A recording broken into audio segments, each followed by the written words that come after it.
ஆரோகண சங்கீதம் என்று சொல்லி போடப்பட்டிருக்கிறது. சங்கீதக்காரன் இப்படியாய் சொல்லுகிறான், பரலோகத்தில் வாசமாக இருக்கிறவரே, உம்மிடத்திற்கு என் கண்களை ஏறெடுக்கிறேன். கர்த்தருக்கு ஸ்தோத்திரம். எனக்கு ஒத்தாசை வரும் பர்வதங்களுக்கு நேராக என் கண்களை ஏறெடுக்கிறேன். வானத்தையும் பூமியை உண்டாக்கின கர்த்தரிடத்தில் எனக்கு என்ன செய்யும்? ஒத்தாசை வரும். அப்போ வேதம் சொல்லுகிறது, எனக்கு அன்பான தேவ பிள்ளைகளே, எப்பொழுதெல்லாம் நாம் அவரை நோக்கி பார்க்கிறோமோ அப்பொழுதெல்லாம் அவர் நம்மை நோக்கி பார்க்கிறவராக இருக்கிறார். ஏன்னா வேதத்தில் வாசிக்கிறோம், சங்கீத புஸ்தகத்தில் 34ஆம் சங்கீதத்தில் ஒரு அழகான வசனம் இருக்குது. இது ரொம்ப பிடிச்ச வசனம். அவர்கள் அவரை நோக்கி பார்த்து பிரகாசம் அடைந்தார்கள், அவர்கள் முகங்கள் வெட்கப்படவில்லை.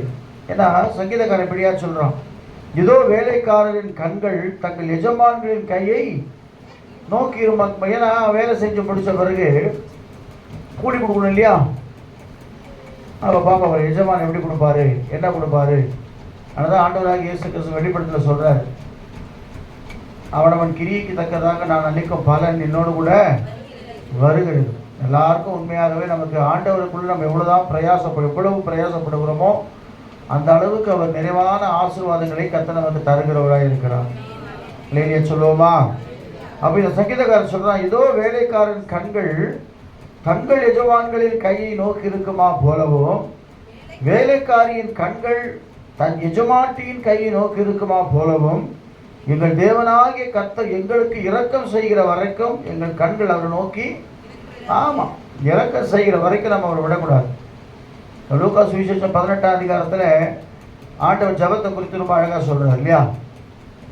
ஒரு சகோதரி ஒருத்தர் இருக்கா, ஒரு விதவையாக இருக்கிறா, ஒரு அநீதியுள்ள நியாயாதிபதி தான் அவன். ஆனாலும் கூட விடாமல் அவன் என்ன செய்கிறான்? தொந்தரவு செய்கிறான். உடனே அவர் என்ன செய்கிறார்? நீதி செய்கிறான்னு சொல்லி வேதத்தில் வாசிக்கிறோம்.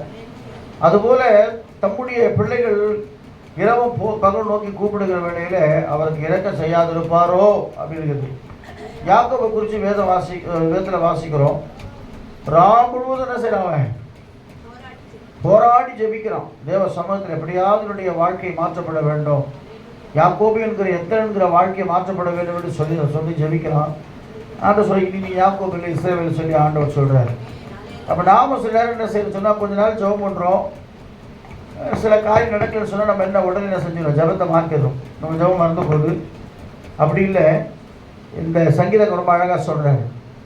எப்படின்னு சொன்னால், எங்களுக்கு இரக்கம் செய்கிற வரைக்கும், எங்கள் வாழ்க்கையில் அந்த அற்புதம் நடக்கிற வரைக்கும் எங்கள் கண்கள் செய்யலாம் அவரே தான் நோக்கி இருக்கிறது. அது இல்லையா சொல்லுவோமா? ஒரு பாட்டு கூட இருக்கு இல்லையா? எனக்கொத்தாசை வரும் பர்வதம் நேராயின் கண்களை ஏறெடுப்பே. எனக்கொத்தாசை வரும் பர்வதம் நேராயின் கண்களை ஏறெடுப்பே.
வானத்தையும் பூமியை உண்டாக்கினவர்.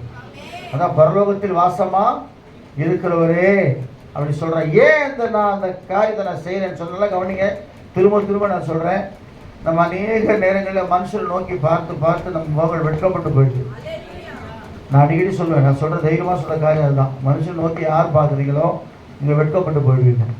ஆனால் தேவ சமூகத்தில் கர்த்தரை நோக்கி பார்க்கிற பிள்ளைகளுக்கு அவர் இரக்கம் செய்கிறார். எதுக்காக அந்த காரியம் சொன்னால், அவன் சொல்கிறான் பாருங்களேன், எங்களுக்கு இறங்கும் கர்த்தாவே எங்களுக்கு இறங்கும், நிந்தையினால் மிகவும் நிறைந்திருக்கிறோம்.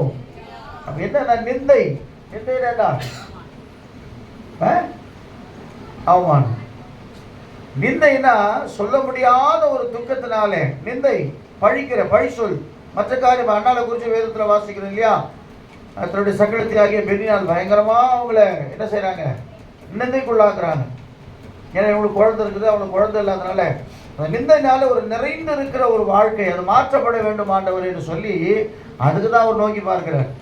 இதை சொல்லுற பாருங்க, ஏன் நான் கர்த்தரை நோக்கி பார்க்கிறேன் சொன்னால், எங்களுக்கு இறங்கும் கர்த்தாவே எங்களுக்கு இறங்கும், நிந்தையினாலே மிகவும் நிறைந்திருக்கிற சொல்லி. யாரோட நிந்தையினால் நிறைந்திருக்குன்னு சொன்னால், சுகஜீவிகளுடைய நிந்தையினாலும் அகங்காரியுடைய நிகழ்ச்சியினாலும் எங்கள் ஆத்துமா மிகவும்.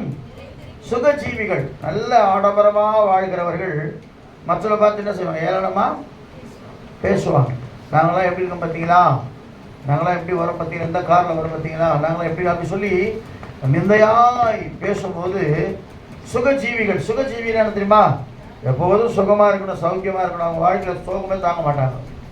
ஆனால் ஆண்டு சொல்கிற உலகத்தில் உங்களுக்கு உபத்திரவம் உண்டு, ஆனாலும் பெருங்குள்ளுங்கள் நான் இந்த உலகத்தை ஜெயித்தேன். அப்போ நிந்தையினாலே அவமானத்தினாலே போராட்டத்தினாலே நிறைந்திருக்கிற வாழ்க்கை நம்முடைய வாழ்க்கையில் இருந்தாலும் கூட நம்முடைய துக்கங்களை சந்தோஷமாக மாற்றுகிற தேவன் ஒரு உண்டு.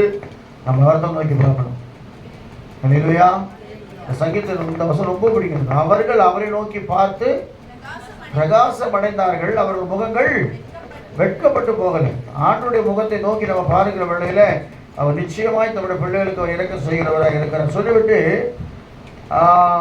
அகங்காரியுடைய நிகழ்ச்சினால், அகங்காரம் ரொம்ப முக்கியம். இருக்கிற காரத்திலே மோசமான காரம் தான். என்ன காரம்? அகங்காரம். தான் சொல்லி நடக்கிறது.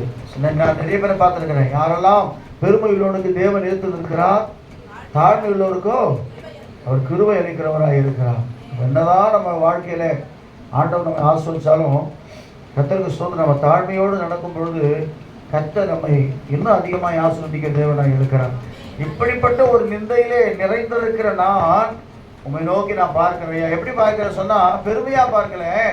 ஒரு வேலைக்காரர் எப்படி தன்னுடைய எஜமான கைகளை நோக்கி மாதம் ஃபுல்லாக வேலை செஞ்சுட்டு எப்போ எனக்கு சம்பளம் கிடைக்கும், எப்போ எனக்கு கூலி கிடைக்கும்னு சொல்லி அவன் எவ்வளோ வேதனையோடு கூட பிரச்சனையோடு கூட இருக்கிற போது அவன் பார்க்கிறானோ, அதே இப்போ நான் பார்க்கிறேன். ஆண்டவரே எங்களுக்கு நீங்கள் இறக்கம் செய்யுங்கன்னு சொல்கிறேன்.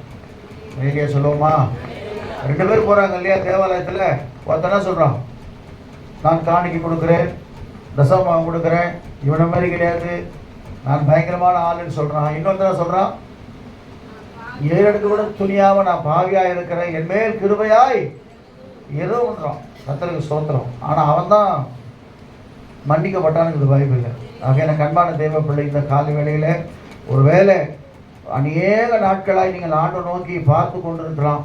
ஐயோ இந்த காரியம் எனக்கு நடைபெறலையே, அவர் ஏன் நோக்கி நான் பார்த்து கொண்டிருக்கிறேனே, அவர் எப்போ தான் எனக்கு இறக்கம் செய்வாரோன்னு சொல்லி நினைக்கலாம். அக்டோபர் மாதத்தில் நமக்கு இறக்கம் வரும். கை தட்டணும் மட்டும் இறக்கம் வரும். ஹல்லேலூயா. அப்படி சொல்கிறத நம்மளும் கை தட்டுவோம். வெறும் என்ன தான் முடிச்சு ஆட்டினா கூட அப்படியே தான் உட்காந்துருக்கணும். அதனால் கர்த்தர் உங்களுக்கு இறக்கம் செய்ய போகிறார், உங்களுக்கு ஒத்தாசையாக இருக்க போகிறார், உங்களுக்கு துணையாக இருக்க போகிறார், உங்களை ஆசீர்வதிக்க போகிறார், உங்களை உயர்த்த போகிறார், உங்களை பலப்படுத்த போகிறார். போதுமா? இன்னும் பிளெஸிங் வேணுமா? இன்னும் அதிகமாக உங்களை கர்த்தர் ஆசீர்வதித்து உயர்த்த போகிறார். கர்த்தர் தான் இந்த வசனத்தை ஆஸ்வதிப்பாராக. அல்லேலூயா. சாட்சியின் வேலை, சாட்சி இருக்குமானால்